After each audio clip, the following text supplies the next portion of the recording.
உனக்கே உயிரானே என்னாலும் என்னை நீ மறவாதே.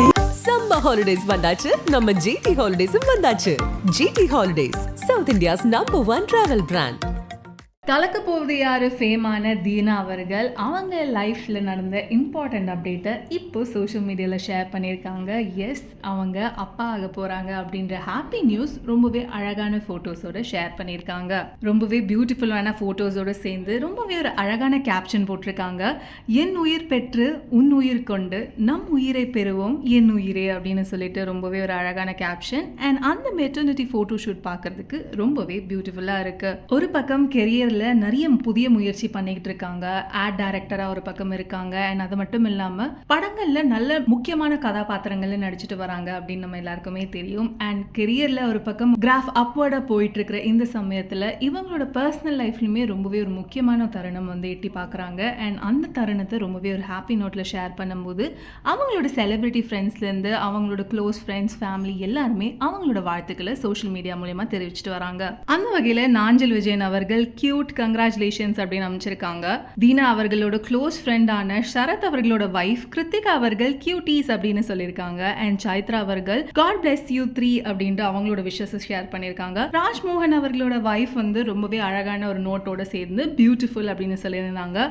ஆக்ட்ரஸ் ரம்யா பாண்டியன் அவர்கள் அவங்களோட வாழ்த்துக்களும், திவ்யதர்ஷினி அவர்கள் கங்க்ராட்ஸ் த தம்பி அப்படின்ற மாதிரி சொல்லியிருக்காங்க. I am so proud of you செல்லம் அப்படின்ற ரொம்பவே ஹாப்பி நோட்டில் ஷேர் பண்ணியிருந்தாங்க. ரொம்பவே ஸ்டன்னிங் பிக்சர்ஸாக இருக்குது. ஸ்டே பிளெஸ்ட் அண்ட் ஃபைனலி நான் இப்போ ஒரு ஃபேவரட் அத்தையாக இருப்பேன் அப்படின்ட்டு ஷரத் அவர்களோட வைஃபும் ஷேர் பண்ணியிருந்தாங்க. மோனிஷா பிளெஸி அவர்கள் கங்க்ராச்சுலேஷன்ஸ் அண்ணா அண்ட் அக்கா அப்படின்ற அவங்களோட வாழ்த்துக்களை தெரிவிச்சிருந்தாங்க. இந்திரஜா அவர்கள் கங்க்ராச்சுலேஷன்ஸ் அண்ணா அண்ட் அக்கா. பாண்டி அவர்கள் நலமுடன் வளமுடன் வாழ்க, பலமுடன் வாழ்க பல்லாண்டு, அன்பு உறவு பிளாக் பாண்டி அப்படின்ட்டு அவங்களோட வாழ்த்துக்களை தெரிவிச்சிருந்தாங்க. தியா மேனன் அவர்கள், செஃப் சாய் ஆனந்த் அவர்கள், செஃப் செருபா அவர்கள், VJ Andrews, Qureshi, Azhar, TSK, KPY Vinoth, இன்னும் சொல்லிக்கிட்டே போலாம். நிறைய பேர் அவங்களோட வாழ்த்துக்களை தெரிவிச்சிட்டு வராங்க. தீனா அவர்களோட இந்த நியூ ஃபேஸ்க்கு நிறைய பேர் வாழ்த்துக்கள் சொல்லிட்டு இருக்காங்க. Congratulations Deena for this new beautiful face. Best wishes from Red Note. என் வீட்டில் போயிட்டா நான் எந்த மாதிரி மாறிப்பேன் அப்படின்னா, எனக்கு வெளியில் ஏதாவது ப்ராப்ளம் இருக்குது இது இருக்குன்னா நான் வீட்டுக்குள்ளே கொண்டு போய்க்கவே மாட்டேன். ஏதாவது ஒரு இடத்துல என் ஒய்ஃப் கிட்ட நான் தப்பாக பேசிட்டேன்னு வச்சுக்கோங்களேன், தப்பாகிடும். ஒர்க் வேறு, ஃபேமிலி வேறு, அந்த மாதிரி இருக்கும். ஸோ அதெல்லாம் மைண்டுக்குள்ளே நம்ம பர்சனலாக யோசிப்போம் இல்லையா, அதனால் இந்த தூக்கம் ஸ்கிப் ஆகும். அதனால் கொஞ்சம் காலைல எந்திரிக்க லேட் ஆகும். அதனால சாப்பாடு ஸ்கிப் ஆகும். இவ்வளோ ஒரு யோசிக்கிறதுல ஒரு லைஃப் ஸ்டைலே ஆமாம். இவ்வளோ இதாக எனக்கு அதிகமாக படிக்க பிடிக்கும், அதிகமாக கேட்க பிடிக்கும். நான் என் ஒய்ஃபுக்கு எனக்கு ஒரு கோமா இருக்கேன், வெளிலேருந்து ஒரு கோமா இருக்குன்னா நான் உடனே டக்குன்னு புக் எடுத்து வச்சுட்டு வந்துடுவேன். என் ஒய்ஃப்க்கு எனக்கும் இதில் ஒரு ப்ராப்ளம் கிரியேட் ஆகும். நான் பேசிகிட்டு இருக்கேன், நீங்கள் என்ன புக் எடுத்து வச்சு படிக்கிறீங்க, நீங்கள் என்ன பாட்டு கேட்டுட்டு இருக்கீங்க, நீங்கள் என்ன இது இல்லை, அது ஒரு டைவர்ஷன். எனக்கு இது இப்போ நீ இந்த யோசனையோடு நான் உங்ககிட்ட பேசினேன்னா தப்பாயிடும்ல. ஸோ அந்த மாதிரி அம்மா அப்பா எவ்வளோ ஹாப்பியாக இருக்காங்க இப்போ? அவங்களும் ரொம்ப ஹாப்பியாக இருக்காங்க, சந்தோஷமாக இருக்காங்க. ஒரு பெஸ்ட்டு ஃப்யூச்சரை க்ரியேட் பண்ணி கொடுக்கறதுக்கு ஒரு சப்போர்ட்டுக்கும் அவங்க இருக்காங்க. என்னைய இப்போ புரிஞ்சுருக்காங்க. ஸ்டார்டிங்கில் பையன் என்ன பண்ணுவான்ற எதிர்பார்ப்பும் ஒரு இதுவும் எல்லா பேரண்ட்ஸ்க்குமே இருக்கும். நம்ம ப்ரூவ் பண்ணிட்டோம்னா ஆட்டோமேட்டிக்கலி அவங்க நோ சொல்கிறதுக்கான ரீசன் இதெல்லாம் வேணாம் அப்படின்ற காரணம் இல்லை. ஏன் சப்போஸ் இது ஆயிடுச்சுன்னா என்ன பண்றது, பையன் தவிச்சிருவான், அந்த மாதிரி யோசிப்பாங்களே, ஒரு பயம் இருக்கும்ல. அந்த பயத்துக்காக நம்ம சொல்றாங்களே தவிர்த்து நம்ம சக்சஸ் ஆனதுக்கப்புறம் அவங்களுக்கு அது பெரிய விஷயமா இருக்கும். ஸோ அந்த மாதிரி ஹாப்பி. மதர்ஸ் டே வேற வரப்போகுது. பொதுவாக பசங்களுக்கு அம்மா பாசம் ரொம்ப அதிகம். அப்பா கம்பேர் பண்ணும்போது பசங்க அம்மா கிட்ட ரொம்ப க்ளோஸா இருப்பாங்க. அம்மாவை பத்தி சொல்றீங்களா? எப்படிப்பட்ட அம்மா, என்ன சொல்றாங்க அவங்க? பெர்ஃபார்மன்ஸ் கிடையாது, இன்வால்வ்மெண்ட் எடுத்து செய்வாங்க. பாசம் இடுப்புல பெல்ட் போட்டுக்கிட்டு கூட செய்வாங்க. ஆனா முடியலப்பா அப்படின்வாங்க, ஆனாலும் செய்வாங்க. ஸோ அந்த மாதிரி ஸோ அவங்களுடைய விஷயம் ஒரு இதுவும் என்னன்னா, எங்கள் அம்மாட்டையும் அப்படி தான். என் ஒய்ஃப் எனக்கு எப்படியோ அது என் ஒய்ஃப் கிட்ட நான் எப்படின்னா என் அம்மா கிட்ட நான் அப்படி தான். ஸோ அந்த மாதிரி சொல்கிறேன். எங்கள் அம்மாட்டையும் நான் ஏதாவது கோவம்னா நான் பேசவே மாட்டேன். சந்தோஷமாக இருக்குன்னா உடனே அம்மாட்ட கால் பண்ணி பேசுவேன். அம்மா என்ன பண்ணிருக்க அப்படின்னு சொல்லிட்டு எங்கள் அம்மாட்ட அதிகமாக ரோஸ் பண்ணுவேன், ரொம்ப டீஸ் பண்ணுவேன். அவங்களுக்கு கலாய்ப்பீங்க? இல்லை, எங்கள் அம்மாவுக்கு மட்டும் தான் தெரியும். ஸோ இந்த மாதிரிலாம் பேசுவான், இவன் அப்படிதான் பேசுவான் அப்படின்னு சொல்லி ரிலேட்டிவ் எல்லாருக்குமே தெரியும். ஸோ அந்த விஷயம் எனக்கு கிடைச்சது, நான் ஒரு பாசிட்டிவ் ஒரு விஷயம் கிடைக்கும்னா அது அம்மா கிட்ட. அம்மாவுக்கு நான் இது பண்ணணும்னு ஆசை, சின்ன வயசுல இருந்து நான் ஆசைப்பட்டுட்டு இருக்கேன், அது பண்ணிட்டீங்களா இல்ல பண்ணணும்னு? இல்ல எங்க அம்மா பேர்ல வந்து ஒரு கல்யாண மண்டபம் கட்டணும் அப்படின்றது வந்து என் அண்ணனுக்கும் எனக்கும் ஒரு ஆசை. இதனால பர்டிகுலர் கல்யாண மண்டபம்னா, ஸோ இப்போ நான் ஒன்று சொன்னேன் இல்லையா, ஒரு மண்டபம் ஒன்று வீட்டிலேயே கட்டியிருக்கோம், அது வந்து அன்னதானத்துக்கான ஒரு இடமா இருக்கு. ஸோ அது மாதிரி கல்யாண மண்டபம் கட்டணும்.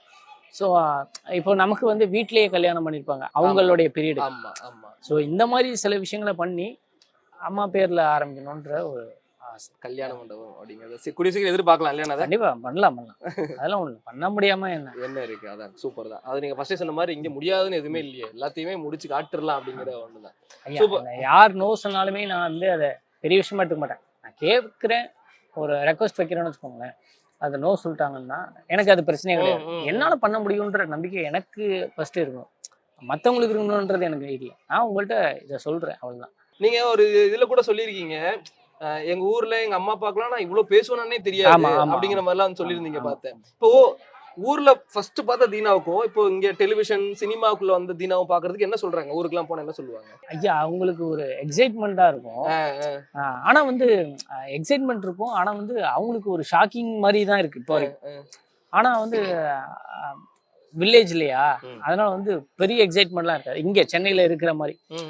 இப்போ நம்ம பசங்க பாக்குறாங்க, அண்ணே உங்களை நான் இந்த மாதிரி பார்த்துருக்கேன் இந்த மாதிரி பார்த்துருக்கேன் அப்படின்னு சொல்லி பேசுறதுக்கும், வில்லேஜ் போயிட்டா வாதின்னு எப்படி இருக்க, என்ன பண்ற, தம்பி, பெரிய என்னை வந்து தம்பின்னு தான் கூப்பிடுவாங்க. என் ஊரே மொத்த ஊருமே வந்து 9 ஊர். சரி, அந்த 9 ஊருக்கும் அப்ப பிரசிடென்டா இருந்திருக்காங்க. ஸோ அந்த அளவுக்கு ஒரு பயங்கரமான சப்போர்ட் இருந்தது. ஸோ அதனால வந்து என்னை வந்து தம்பி, வாங்க தம்பி, போங்க தம்பின்னு சொல்லுவாங்க. எனக்கு வந்து அது பெரிய விஷயமா, நான் எல்லாருமே அக்கா அண்ணன் அந்த மாதிரி தான் கூப்பிடுவேன்.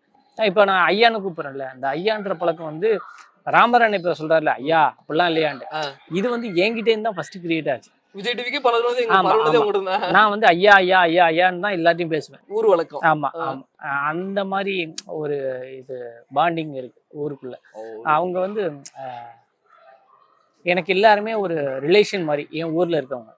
ஸோ அந்த மாதிரி நல்லது கெட்டது எல்லாத்துக்குமே கூட எல்லாத்துக்கும் வந்துருவாங்க, எல்லாருமே வந்துருவாங்க. இப்போ நான் ஊர்ல ஒரு வீடு கட்டியிருக்கேன். அந்த வீட்டுல வந்து 3வது ஃப்ளோர் வந்து எதுக்காக கட்டியிருக்கோம்னா, நாங்க அன்னதானம் பண்ணுவோம், அந்த ஃபுட்டு வந்து எப்பவுமே பண்ணுவோம். ஸோ அதுக்காக ஒரு ஸ்பேஸ் வேணுமேன்னு சொல்லிட்டு ஊர்ல வந்து ஒரு மண்டபம் மாதிரி 3வது ஃப்ளோர்ல ஒன்று கட்டியிருக்கோம். Super super.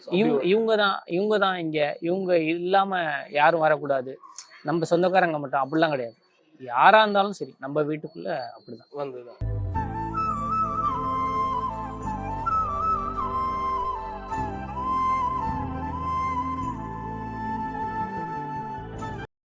சம்மர் ஹாலிடேஸ் வந்தாச்சு, நம்ம ஜிடி ஹாலிடேஸும் வந்தாச்சு.